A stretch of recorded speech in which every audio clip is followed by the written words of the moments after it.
Let's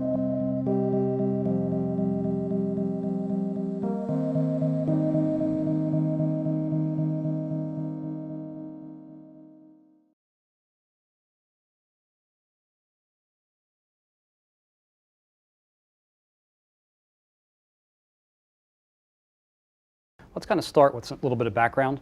The bank loan marketplace represents about 17% of all credit extended to corporate of America, so it's a very substantial marketplace.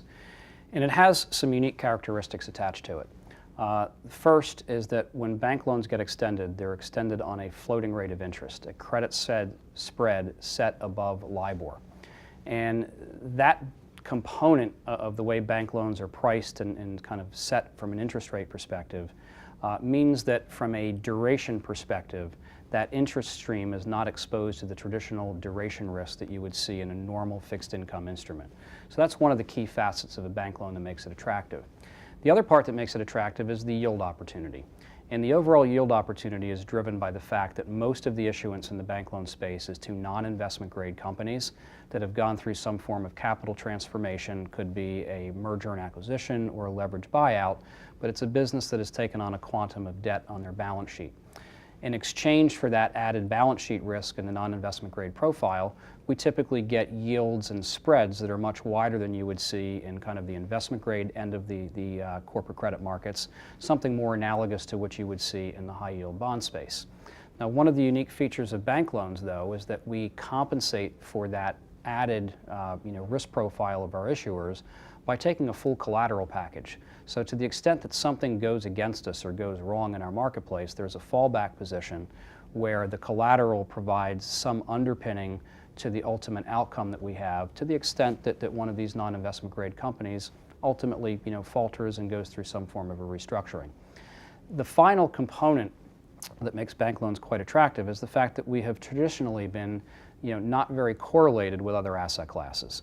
We've actually had negative correlation with the treasury markets, moderate levels of correlation with equities, and that's made bank loans attractive purely from a diversification standpoint.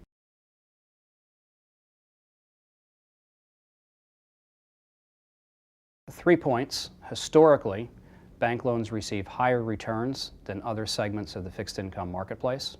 You get a floating component as part of your interest stream that insulates the investor from traditional duration risk.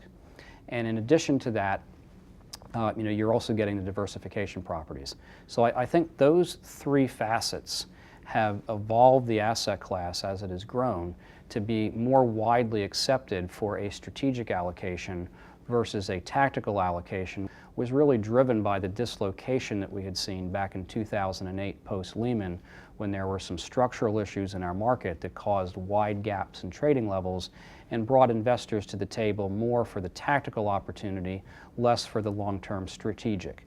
As we've seen the market become more embraced by investors in both the retail space and the institutional space, we think that there is a very well-defined place for bank loans in a portfolio as a strategic allocation, absolutely as much as a tactical allocation.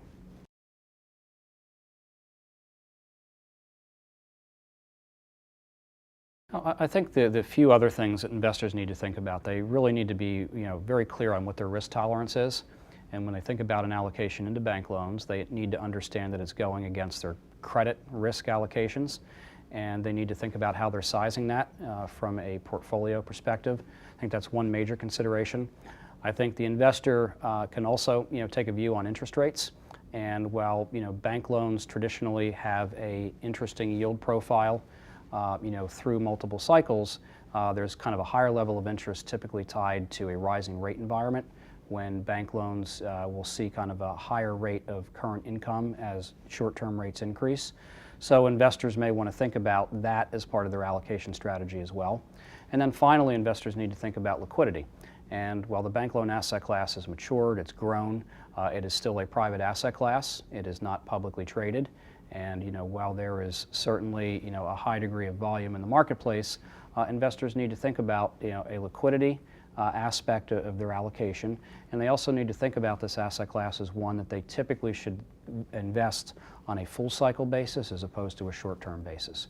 And I think if those four considerations are brought to the table, an investor has kind of done his job and homework in assessing the asset class and how it may fit with their strategies.